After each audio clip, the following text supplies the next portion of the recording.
तंत्र विद्या जानते थे, उनको मैंने कौवे से बात करते देखा। अच्छा। ये कौवा आता था डेली बेस पे 11 से 11:30 बजे के बीच में। जवानी में देखो कई आदमी ऐसी कई सारी चीजें कर जाता है जो उसे नहीं करनी चाहिए, बाद में रियलाइज होता है।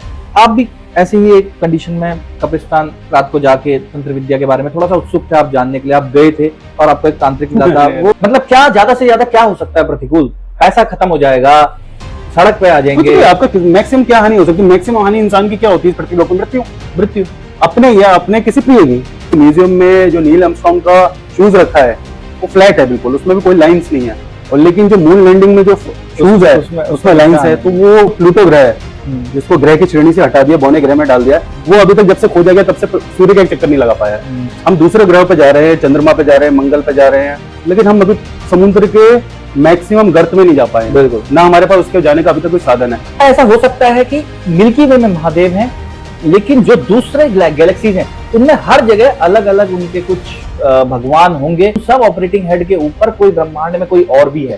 तो हेलो, गुड मॉर्निंग, सत श्री अकाल। और आज हमारे गेस्ट बहुत खास हैं। आज के गेस्ट को आप एरोस्पेस इंजीनियर कह लो, आप एक साइंटिस्ट कह लो, आप एक मैकेनिक कह लो, और आप ठेकेदार भी कह सकते हो। तो शुरुआत ज्यादा बड़ाई ना करते हुए डायरेक्ट हम अपने गेस्ट से ही पूछेंगे। सर, बहुत बहुत धन्यवाद आपका। सबसे पहले तो बहुत बहुत वेलकम आपका दुराचारी इंसान पॉडकास्ट में। बहुत बहुत धन्यवाद जो आपने मुझे अपने चैनल पे बुलाया है। मैं आपसे जानना चाहता हूं, आपकी रुचि बचपन से स्पेसक्राफ्ट में थी, आप एरोस्पेस में, आप एरोस्पेस इंजीनियर बनना चाहते थे, ड्राइव करना चाहते थे, स्पेस में जाना चाहते थे, रुचि का रीजन क्या था? देखिए सर, ऐसा होता है कि बचपन में आप जब छोटी क्लासों में होते हैं और पढ़ रहे होते हो तो आपके पास जो होता है ना, एक खुला आसमान ही होता है देखने के लिए। तारे होते हैं, चंद्रमा होता है, सूरज होता है, जिसे आप रात भर देखते रहते हैं और उसके बारे में सोचते रहते हो। आपने भी ऐसा किया होगा, अभी दुनिया के बहुत से बच्चे ऐसा करते हैं। तो उनके मन में एक जिज्ञासा होती है, ये चमक क्यों रहा है, ये इतना बड़ा क्यों है, मैं इस पे कैसे पहुंचूंगा। तो इससे ऐसा महत्वाकांक्षा जागृत होती है किसी भी बच्चे के मन में, तारे चमक क्यों रहे हैं, ऐसा करके बहुत सारे तारे क्यों हैं। तो इस वजह से मन में जागृत हुई है इच्छा, तो बनने की कोशिश की।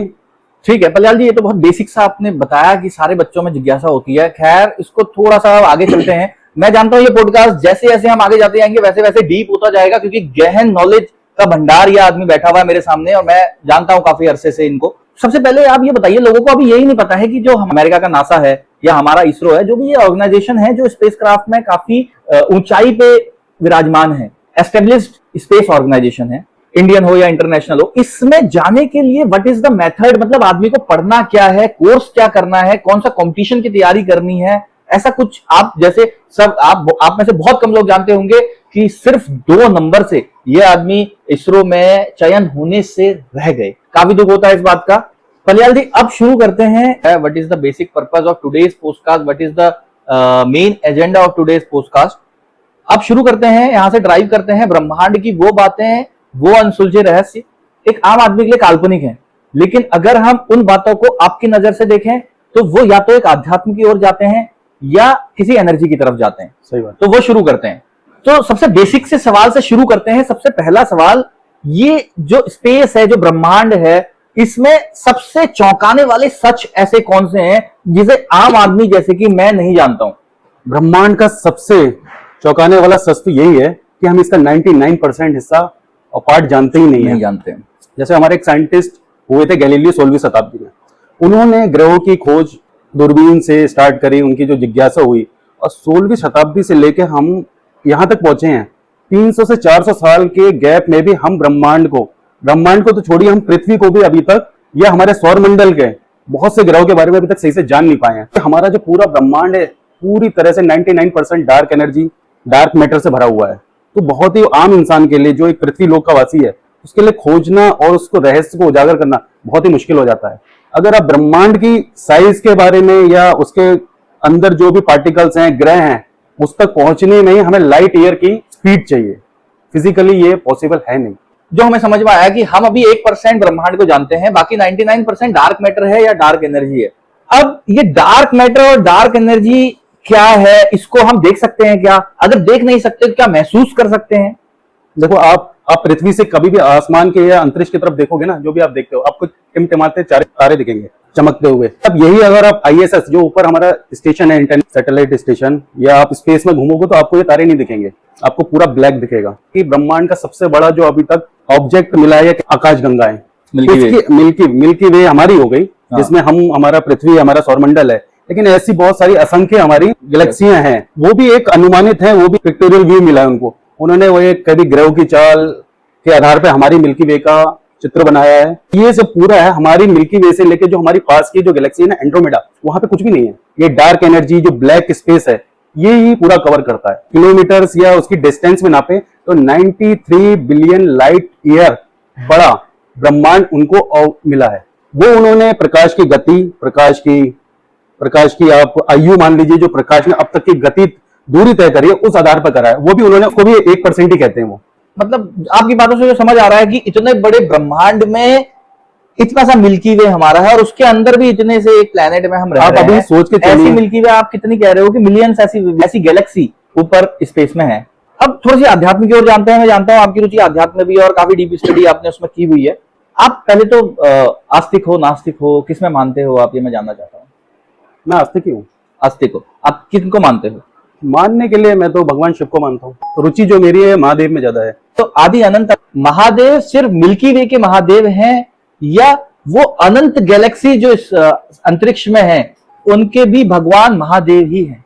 अच्छा क्वेश्चन है आपने। अब ये जो टॉपिक है ना, मतलब मैं सिंपल सा ही पूछना चाह रहा हूं सर, ऐसा हो सकता है कि मिल्की वे में महादेव हैं लेकिन जो दूसरे गैलेक्सीज हैं उनमें हर जगह अलग अलग उनके कुछ भगवान होंगे जो उनको कंट्रोल कर रहे हैं, जो उनके ऑपरेटिंग हेड हैं, उनका ऑपरेशन संभाल रहे हैं, या फिर कोई और उनसे भी बड़ा, उन सब ऑपरेटिंग हेड के ऊपर कोई ब्रह्मांड में कोई और भी है?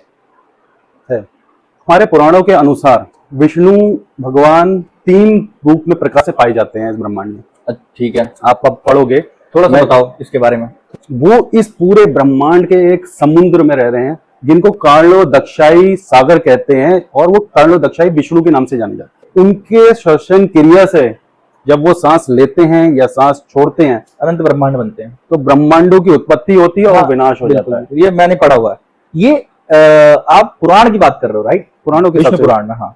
ओके, ठीक है। दूसरे नंबर पे हम विष्णु जो पुराणों के हिसाब से जानते हैं, गर्भोदक्षाई विष्णु या हिरण्य भी कहते हैं बहुत है। उसमें क्या होता है कि आपके ब्रह्मांड में समुद्र के हिसाब से वहां पे विराजमान है। तीसरे नंबर पे आप आ गए तो क्षीणोदक्षाई हो गए, जो आपके व्यक्ति के हो गए, आपके ग्रह पे हो गए। इस हिसाब से ये सारा डिवाइडेड है। मतलब अभी जो समझ में आया बलियाल जी, आपने काफी डीप बता दिया। अगर मैं ऊपर ऊपर कहूंगा काम इंसान के समझने के लिए, तो एक विष्णु, ये कहना गलत होगा कि एक स्टेट संभाल रहे हैं, जैसे मैटर ऑफ स्टेट है, एक धरती संभाल रहे हैं, एक पानी के हैं और एक आप ऐसे कह सकते हो एक पृथ्वी संभाल रहे हैं या हमें संभाल रहे हैं, हाँ। तो हमारे हृदय में एक हमारे गैलेक्सियों को संभाल रहे हैं और एक पूरे ब्रह्मांड को संभाल रहे हैं। ठीक है। और इनको अगर मान के चलो तो पैरेलल यूनिवर्स पे हर ग्रह में, हर उसमें आपको उतने ही ब्रह्मा मिलेंगे, उतने ही महादेव मिलेंगे, जो सबका संचालन, डिस्ट्रॉय और जनरेशन कर रहे हैं। अगर हम किसी और धर्म या और रिलीजन की बात करें तो उनकी बातों के हिसाब से, whether it's Jesus, whether it's Allah, it's Quran और मतलब बाइबल, तो इसके हिसाब से ये पुराणों का कुछ कॉन्ट्राडिक्ट नहीं कर रहा है? देखो, अगर आप सारे धर्मों को मान के चलोगे ना, तो सब लोग एक निराकार एक एनर्जी को करते हैं। हम पिरामिड देखते हो ना, पिरामिड को देखोगे तो उसका जो शीर्ष होगा ना एक पॉइंट ही होगा, तो सबका जो स्वरूप है, सबका जो मानने का तरीका है ना, इनडायरेक्टली वही है। आपने बड़ी अच्छी बात छेड़ी पिरामिड की। सिंपल सी बात करते हैं, पिरामिड का आज तक कोई बोलते हैं रहस्य नहीं जान पाया। पिरामिड आपके हिसाब से बने क्यों थे?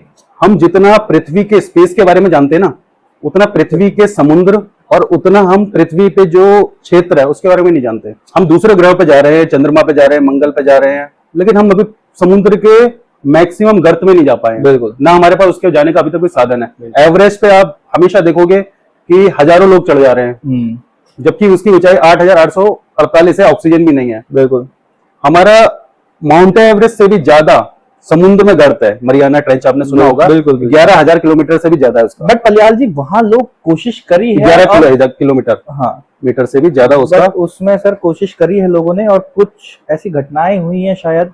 पहले माउंट एवरेस्ट पे भी होती थी ऐसी घटनाएं, हाँ, बट सेफ्टी मेजर्स लिए गए, नई नई टेक्निक्स आई, अच्छे ट्रेनिंग, अच्छे कोचेस। बहुत सारी आपने डिफेंस की सबमरीन देखी होंगी जो 400, 500, 600 फीट तक भी जा पाती है। कि पिरामिड प्राचीन टाइम में पूर्वज ने किसी को अट्रैक्ट करने के लिए ही बनाए गए थे, क्योंकि वो इतनी विस्तार में बनाई गई चीजें हैं।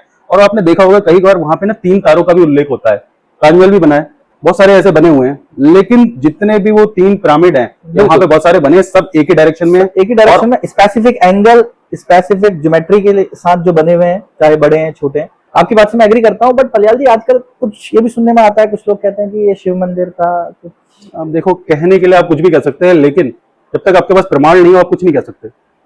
और बहुत सारे आपने तथ्य देखे होंगे हिंदुस्तान में भी या भारत में, प्रमाण होने के बाद भी साबित नहीं हो पा रहे हैं। मैं उस पर टिप्पणी करना नहीं चाहूंगा, बिल्कुल, लेकिन जब जिसका प्रमाण ही नहीं है आप उसको कुछ नहीं बोल सकते। अच्छा पलियाल जी, एक ये ब्लैक होल का जो कॉन्सेप्ट है कि कुछ ऐसा है ब्लैक होल जो अपनी ओर खींच रहा है, कुछ लोग कहते हैं शायद हमारा जो ये मिल्की वे है ये बहुत पहले से ब्लैक होल में चला गया है, इसीलिए हमें कुछ अभी नया डिस्कवर नहीं हो पा रहा है। ये ब्लैक होल का कॉन्सेप्ट है क्या, यहाँ पे कैसे एनर्जी काम करती है, वहां के रूल्स कुछ अलग हैं क्या? मतलब देखो ऐसा है, ब्लैक होल हमारा जो भी ब्रह्मांड है या अंतरिक्ष है, एनर्जी से बना है। बिल्कुल, एनर्जी दो ही प्रकार की होती है, पॉजिटिव नेगेटिव, जो एक दूसरे को आकर्षित करती हैं। जो हमारे ग्रह चक्र लगा रहे हैं या मिल्की वे घूम रही है, हमारा पूरा जो ब्रह्मांड है इसके अंदर जितने भी पार्टिकल है सब गतिमान है।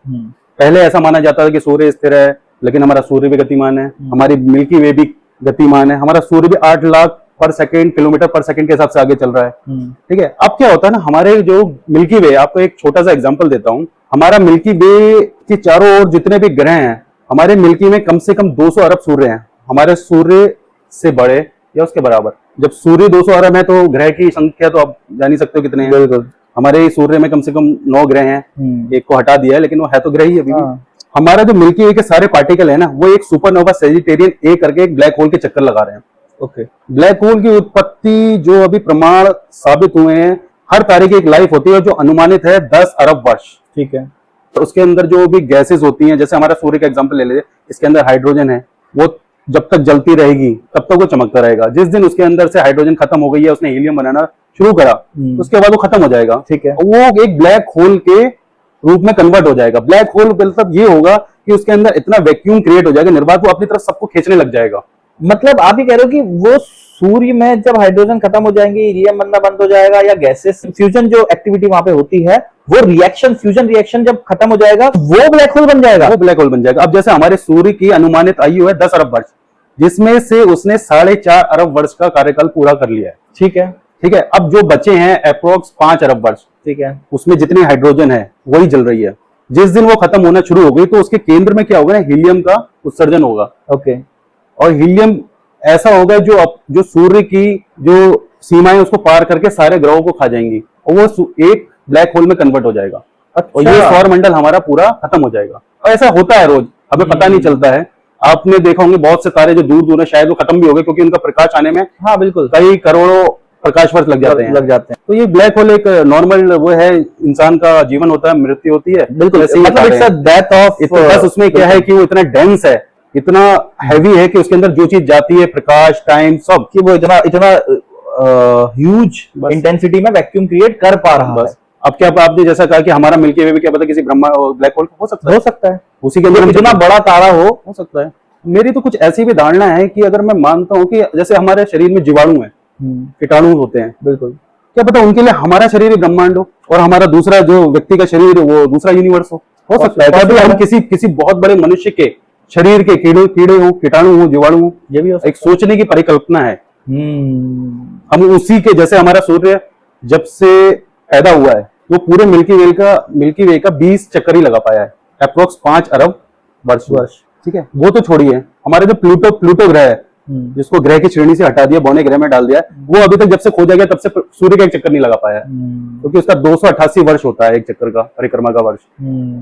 तो आप इस धारणा को बहुत जल्दी समझना बहुत ही मुश्किल है, बहुत टाइम लग जाएगा, क्योंकि हम 4 शताब्दी में बहुत ही कम जान पाए। लेकिन अभी भी जो हम जान पाए हैं ना सर, मेरे हिसाब से ये सारा तो हमें पुराणों में मिल जाता है, हमारे वेदों में मिल जाता है, ये ऑलरेडी डिस्कवर्ड था। ऐसा नया तो मुझे बस नेम्स आर डिफरेंट, लेकिन जितना भी हम जान पाए हैं कि इतने ग्रह, इतनी दूरी, इतना ये डिस्टेंस। देखिए, आप जानते हैं, आप पुस्तकों के माध्यम से जानते हैं, आप थ्योरेटिकली जानते हैं। थ्योरेटिकली बात कर रहा हूँ। आपने बहुत सी कहानी सुनी होंगी जो पुराणों में है कि पृथ्वी को समुद्र में डुबो दिया गया था। बिल्कुल, फिर विष्णु जी ने अवतार लिया और पृथ्वी का निकाला। अभी कुछ 1-2 साल पहले ऐसी रिसर्च हुई है कि भव सागर या क्षीर सागर नाम का बहुत दूर गैलेक्सी में एक मिला है। बिल्कुल, कह सकते हो, ऐसा हो सकता है, बिल्कुल हो सकता है। तो अच्छा पलियाल जी, प्रैक्टिकल अभी आपने एक बड़ी अच्छी बात बताई कि ये जो थ्योरेटिकल ज्ञान है वो सारा अवेलेबल है, दैट इज ओके, बट जब तक प्रैक्टिकल एक्सपीरियंस ना हो वो ज्ञान अधूरा ही रहता है। ओके। अब बात करते हैं अभी लेटेस्ट रिसेंट कंट्रोवर्सीज जो हुई थी, जो ये दावा करता है अमेरिका ये मार्स पे, मून पे, और वो कुछ फेक लैंडिंग की कुछ ऐसी कंट्रोवर्सी थी। आप कितना इसको सच मानते हो कि आपने जैसा बोला कि जो नासा या अमेरिका एजेंसी जो भी अपना प्रमाण देती है कि हमने मून, मेनली मून है अभी तक ये माना जाता है सिर्फ मून पे ही व्यक्ति गया हुआ है, वो भी 1969 में, ओके। यानी कि 1969 में। उसके बाद से कभी हमने ऐसा सुना नहीं कि कोई अपोलो मिशन किया और तीसरे नंबर का आदमी गया व्यक्ति, चौथे नंबर का व्यक्ति गया, आपने कहीं नहीं सुना होगा। बिल्कुल। 1969 में पहला व्यक्ति जाने वाला नील आर्मस्ट्रांग, दूसरे साथ जो उनके गए थे एडविन एल्ड्रिन है शायद उनका नाम। उसके अलावा मतलब 40 से 50 60 साल के करीब हो गए हैं, ज्यादा ही हो गए हैं। अभी तो कोई वहां पे दूसरा व्यक्ति पहुंचा, तीसरा व्यक्ति नहीं पहुंचा, 2 तो पहुंच गए थे। ऐसा क्यों? जब वो 1960-70 के दशक में इतने शक्तिशाली थे, हाँ, कि कि उस समय वो एयरक्राफ्ट बना सकते थे जो मून तक जाए, मून तक जाके और वापस सेफ लैंडिंग करना इज वेरी इंपॉर्टेंट। तो वो अब क्यों नहीं कर पा रहे? सब बिना मैन के ऑब्जेक्ट क्यों भेज रहे हैं? जो पृथ्वी, इंडिया ने भी पिछले 2-3 सालों में भेजे अपने नॉर्थ पोल पे, चाइना ने भेजे, रशिया ने भेजे, किसी ने अभी तक उसके बाद आदमी क्यों नहीं भेजा? कोई अपना एस्ट्रोनॉट, कॉस्मोनॉट क्यों नहीं भेजा गया? बिल्कुल। और हमें ये कितना टफ है मून पे जाना, इतना दूर है, क्या क्या डिफिकल्टीज आती हैं, वो बीच में डिस्ट्रक्शन होने के कितने चांसेस हैं, क्योंकि ये कुछ उल्का पिंड के बारे में भी है वहां पर जो मिडवे में मिलता है। ये सब चीजें हमें तब समझ आई जब इंडिया ने कोशिश करी है वहां पे जाने की और नाकाम रही है। तो अमेरिका इतना सक्षम था, तो अभी आप मतलब जो भी आपने बातें बताई उससे ये मैं मान लूं कि that was a fake landing. हो सकता है इसका कोई, जब तो तक वो जो वीडियो रिलीज हुई थी वो उसके बारे में क्या है? म्यूजियम में जो नील आर्मस्ट्रांग का शूज रखा है वो फ्लैट है बिल्कुल, उसमें भी कोई लाइंस नहीं है, और लेकिन जो मून लैंडिंग में जो शूज है उसमें लाइंस है, तो वो थोड़ा सा कंट्रोवर्सी क्रिएट तो करता है। फ्लैग आपने देखा होगा, एटमॉस्फेयर नहीं है वहां पे, वायु नहीं है, हवा नहीं है, तो वो हवा में क्यों तैर रहा है? या तो ये तो तभी प्रूफ तो तभी हो सकता है जब दूसरी बार कोई मून पे जाए और वहां पे वो पैर का निशान नील आर्मस्ट्रांग का वहां पे दिखे, क्योंकि वहां पे हवा ना होने के कारण वो तो जो निशान बने होते हैं वो एज इट इज रहते हैं। हो सकता है, क्योंकि जो उस समय का दशक चल रहा था, उस समय बहुत सारे जो देश थे ना वो कोल्ड वार की स्थिति में थे, सब अपना प्रभुत्व जमाने की कोशिश कर रहे थे हर इस जगह। उधर से सोवियत यूनियन, संयुक्त राष्ट्र, तो मुझे याद आ रहा है कि अमेरिका के जो प्रेसिडेंट हुआ करते थे उस समय पे, सत्ता में आते ही उन्होंने ये दावा कर दिया था कि इस दशक में, इस डेकेड में हम मून लैंडिंग करके रहेंगे। शायद वो प्रेशर भी होता है, इसलिए कट टू शॉर्टकट्स। एक बात ये बताइए, अंतरिक्ष के बारे में ठीक है 1% हम जानते हैं, क्या हम थोड़ा बहुत भी वहां पे जो लिविंग बॉडीज हैं उनके बारे में कुछ जान पाए हैं? अगर डायरेक्टली मैं पॉइंट पे आऊं तो क्या एलियंस का अस्तित्व है? अगर है तो एलियंस हमसे ज्यादा एडवांस है या हम एडवांस हैं? अगर एलियंस एडवांस हैं तो अभी तक एलियंस हमसे संपर्क क्यों नहीं कर पाए? अच्छा क्वेश्चन है आपका ये। एलियंस जी, वो कीटाणु भी हो सकता है, कोई कोशिका तंत्र का मैटर भी हो सकता है, कोई बहुत बड़ा सुपर हीरो भी हो सकता है, कोई ना दिखने वाला कुछ भी हो सकता है। मतलब जो भी परग्रही हो उसके अंदर कुछ भी लिविंग थिंग्स है वो आपके लिए परग्रही हुआ। अब साइंटिस्ट जो है ना, आपने देखा होगा बहुत से ग्रहों पे जाते हैं, मंगल पे, चांद पे गए, वहां से मिट्टी लाते हैं, कोई सुपर हीरो को नहीं खोजते हैं वो लोग। वो वहां के जीवाणु को खोजते हैं कि उनका कुछ अस्तित्व है या नहीं है, जीवन है कि नहीं, जीवन है नहीं। अगर वहां पे जीवाणु कोशिका मिल गई है, कुछ मिल गया, तो वहां पे वो एलियंस की संभावना है। अब एलियंस अगर आप मान के चलो, वही मैं बताना चाहूंगा, फिजिकल रूप से साइंटिफिकली 0% जानते हैं, कुछ नहीं जानते अभी हम। बहुत से आपने उनके यानों के बारे में सुना होगा, यूएफओ कहते हैं। यूएफओ का फुल फॉर्म अनआइडेंटिफाइड, मतलब कुछ पता ही नहीं, खाली उनको नाम दे दिया यूएफओ हो गया। तो बच्चों के मैंने जागृत हो यूएफओ, लेकिन हिंदी में नाम अच्छा है, उड़न खटोला। हिंदी में तो ठीक है, लेकिन इंग्लिश में कहोगे अनआइडेंटिफाइड, अगर पूरा उसका विस्तार से बात करोगे तो वो आइडेंटिफाइड ही नहीं है। यूएफओ अच्छा लगता है सुनने में। आप अगर पुराणों के हिसाब से सोचोगे तो पैरेलल यूनिवर्स पे जाओगे तो शायद वो हमारा ही प्रारूप हो, क्योंकि पुराणों में ऐसा है कि हमारे कई प्रारूप खत्म हो गए और चल रहे हैं, पैदा होने वाले हैं, वो कई हमसे 1 सेकंड पीछे आगे पीछे चल रहे हैं।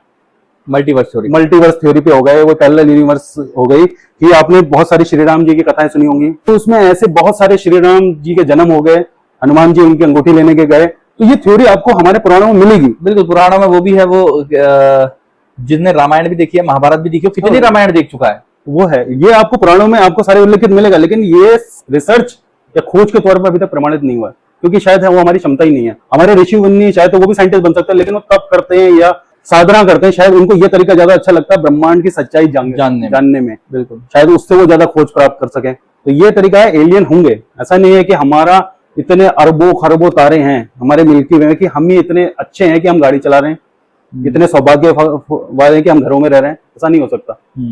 अब कहते हैं कि एलियंस हम तक पहुंच क्यों नहीं पा रहे हैं, तो एलियंस जब आएगा ना प्रेत का कण पूरी किसी रेगिस्तान में, उनके लिए भी वो शायद मुश्किल हो कि हम पूरे रेगिस्तान में एक कण को ढूंढ ले जिसमें जीवन हो। बिल्कुल। उसको इतने तारे दिखेंगे। नासा का ही प्रोजेक्ट था, सुना होगा, वाइजर 1 और वाइजर 2 के बारे में। बिल्कुल बिल्कुल। वो अब तक का मानव निर्मित उपग्रह कह सकते हो उसको, को भी यान कह सकते हो, अप्रोक्स 45 साल के आसपास हो गया उसको छोड़े हुए। 78 से अभी 2023 से 22 में उसने हमारे सौर मंडल को अब जाके पार किया है 45 साल में, जहां पे हमारे सूर्य की शक्तियां खत्म हो जाती हैं, सिग्नल नहीं दे पा रहा है। बिल्कुल। अब वो मैं पूछने वाला था आपसे, शायद मैंने ऐसा कुछ पढ़ा, अब वो सिग्नल वीक हो गया क्योंकि उसको सिग्नल यहाँ से भेजने के लिए बहुत एनर्जी चाहिए और वहां से उसके पास वो एनर्जी नहीं हो पा रही क्योंकि सूर्य की सीमा से बाहर हो गया। क्योंकि वो जो एनर्जी लेता था वो सूर्य की किरणों से लेता था, प्रकाश से। तो उन्होंने बहुत सारी भाषाओं में अप्रोक्स 22 से 25 में सीडी जो है ना लैंग्वेजेस में डाल रखी है कि कोई भी परग्रही जब उसको मिलेगा तो शायद वो हमारी भाषा को समझ सके, वो हमसे कांटेक्ट करने। जैसा वो आपने एक फिल्म आई थी ऋतिक जी की, कोई मिल गया, उसमें देखा था वो ओम से ऐसा आ गए थे। लेकिन एक सोचने की बात है, पृथ्वी पे जितने भी जीवन है ना, ये मनुष्य है, वो पृथ्वी पे जो पुरानी लैंग्वेज है वही नहीं जान पाए हैं। बहुत सारी हिब्रू है या कोई भी सांकेतिक भाषा है, तो वो एलियंस के लिए समझना बहुत मुश्किल है वाकई। उसके बाद वो अब जाके किसी, जब दूसरे सौर मंडल में जाएगा, जब किसी दूसरे सूर्य की सौर मंडल की सीमा में जाएगा, तब शायद वहां पे कोई ऐसा ग्रह हो, क्योंकि हम अभी सौर मंडल के बाहर ही नहीं जा पाए। हम अभी तो मुश्किल में 3-4 ग्रह तक भेज पाए हैं, मंगल बस, और क्या है इसके, बृहस्पति तक। लैंग्वेज तो ना समझ पाए, बस शायद उसमें कुछ ऐसा भी, लेकिन उनको ये संकेत मिल जाएगा कहीं ना कहीं जीवन है। उसमें एक आकृति बना रखी है इंसान की, ऐसे पैर, हाथ, और वो शायद उनको एक आइडिया मिलेगा कि इस तरह का कुछ जीवन वहां पर चल रहा है। इसमें आपने एक बड़ी अच्छी बात बताई कि जो तरीका है साइंटिस्ट का इस ब्रह्मांड को जानने का, उससे शायद बेटर तरीका था जो हमारे ऋषि मुनि गुरु सप्तऋषि उनका था, वो था तप और साधना का। तो साधना आई डोंट थिंक कि इतना बड़ा टास्क है कि आज के साइंटिस्ट जो पागल रहते हैं, मतलब 48 घंटे बिना खाए पिए वो लैब में रिसर्च करते रहते हैं, अंतरिक्ष को रातों रात बिना चूके देखते रहते हैं, एक तक देखते रहते हैं ब्रह्मांड को, तो क्या वो साधना नहीं कर सकते? साधना करके इज इट सो टफ कि हमारे पास अभी इतना कोई उस लेवल पे कोई ऐसा साइंटिस्ट नहीं है जो साधना करके ये सब बातें ब्रह्मांड के ज्ञान को जान सके? कर रहा हूं, इस शताब्दी नहीं हो सकता, मुश्किल है। लेकिन बहुत साधना कोई ऐसे नहीं होगा कि आप किसी रेस्टोरेंट में जा रहे हैं, कॉफी पी रहे हैं, उस हिसाब से आपको कहीं तब करना पड़ेगा। साधना के बारे में थोड़ा सा बताइए। साधना के बारे में क्या है कि सर, आपको किसी की भी सब्जेक्ट के ऊपर आप साधना ये नहीं कह सकते कि मैं तप ही कर रहा हूँ, सिद्धि हासिल करनी है तो आपको मेहनत करनी पड़ेगी, वही है साधना। आपका मन शुद्ध होना चाहिए, स्वस्थ होना चाहिए, आपका जो विजन है वो क्लियर होना चाहिए। आप साधना करते हो? कह सकते हो मेरी लेवल पे कर सकते हो। कौन सी स्पेसिफिक कोई बताना चाहेंगे आप? एक स्टूडेंट के तौर पे करते हैं साधना।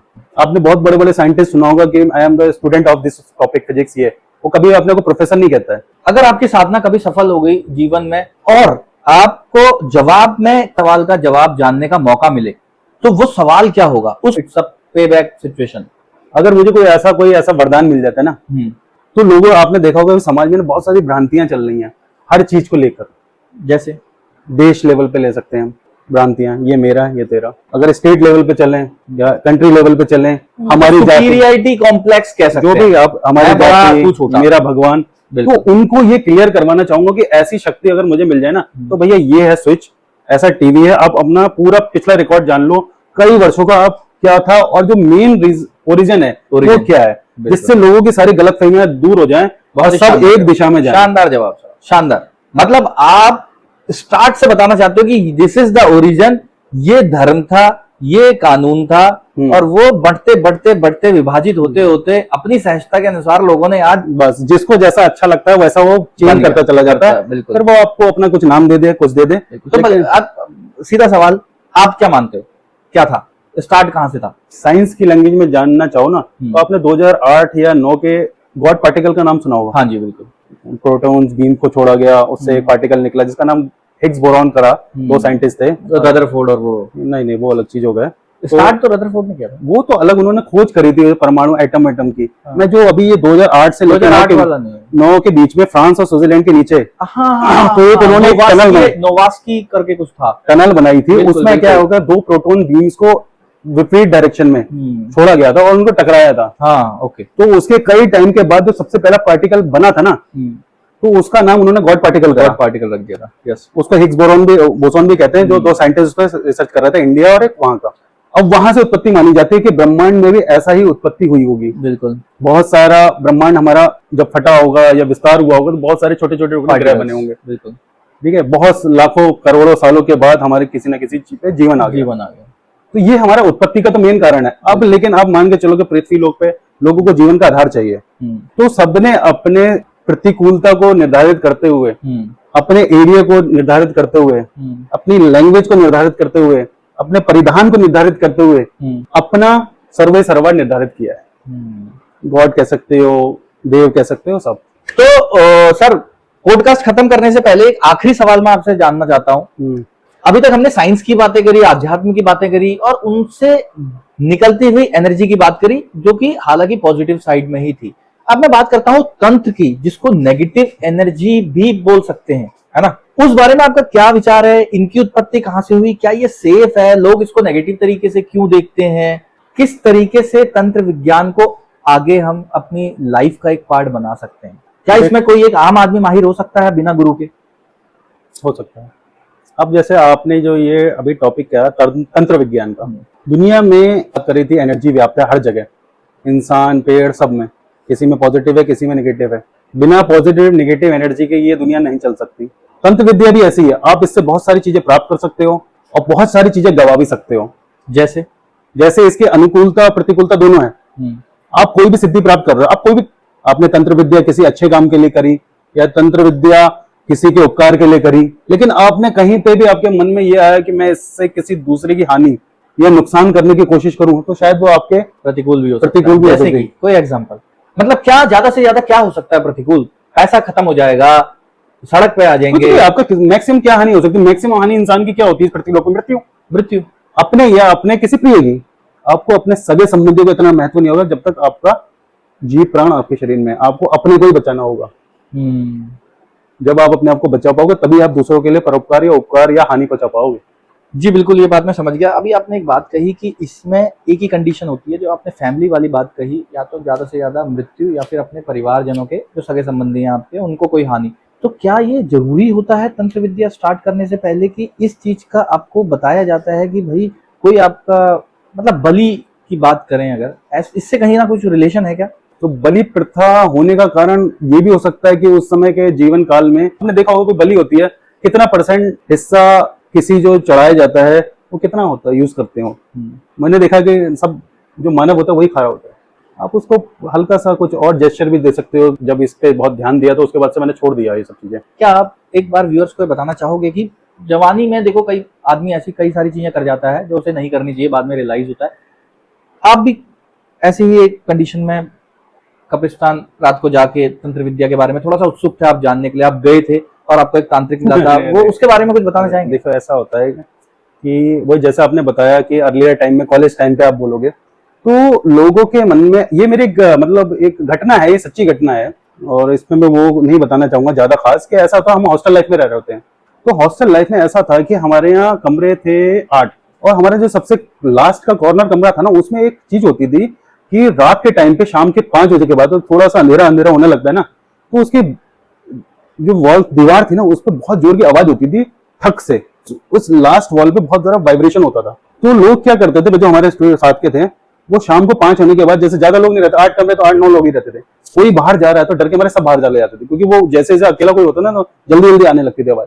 तब वहां पे किसी पुजारी से पूछा तो वो एक बता रहा था कोई बंजारा व्यक्ति था, तो उसको दफनाया गया, तो उसके पैर जो है ना वो हॉस्टल के अंदर है दीवार के। तो ऐसा वो बता रहा था कि वो हिलता है। तो फिर वहां पे वही जो तांत्रिक जो बात कह रहा हूँ, वो तांत्रिक ऐसे नहीं थे कि जो काले काले कपड़े पहनते हैं शमशान में रहते हैं, वो तांत्रिक इस टाइप के थे कि उन्होंने ये बताया था एक मंजिल और बना दो तो शायद ये दोष निकल जाए। वो निकल भी गया था। तो उन्हीं से मैंने ये पूछा था, वो तंत्र विद्या जानते थे।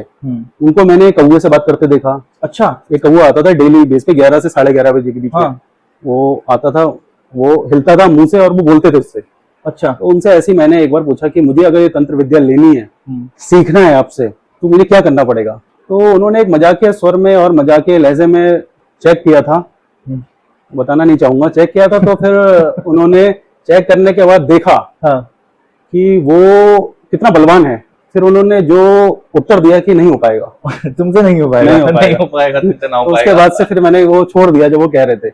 आप बताना नहीं चाह रहे वो ठीक है, बट वो किससे रिलेटेड था? वो आपकी मन की शक्ति से रिलेटेड था, वो आपकी तन की शक्ति से रिलेटेड तन था? की शक्ति से मानते। तन की शक्ति मतलब आपकी तन की शक्ति इतनी हाँ, strong आप चाहिए। कभी कोई भी लेकिन सिद्धि ये कर- जितने भी दिखते हैं वो सूखे से। हाँ, यही आपका ये ना, आपके लिए इसके बॉडी बिल्डर नहीं चाहिए, आपको रोनी कॉलमैन नहीं चाहिए। हाँ। उसके बाइसेप 50 के होंगे, 20 के होंगे, तो वही कर पाएगा। हाँ। मानसिक संतुलन तो चाहिए इसमें, मानसिक शक्ति हाँ। और शारीरिक शक्ति भी चाहिए, क्योंकि जब वो पीड़ा होगी ना, वो आपके शरीर को ही होगी।